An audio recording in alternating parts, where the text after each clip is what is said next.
আমি একটাই শুধু কথা বলবো,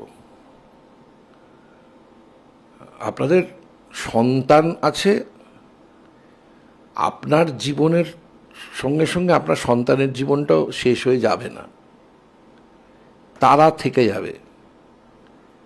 আপনি তো নিশ্চয়ই চান না আপনার সন্তান অত্যন্ত খারাপ অবস্থায় পড়ুক।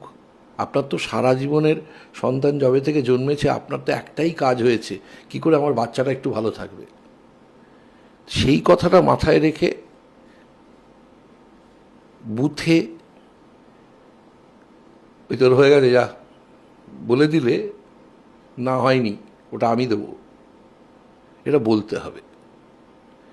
কারণ এই ব্যবস্থাটা যতক্ষণ না আপনি পাল্টাচ্ছেন ততক্ষণ পর্যন্ত কিচ্ছু পাল্টাবে না।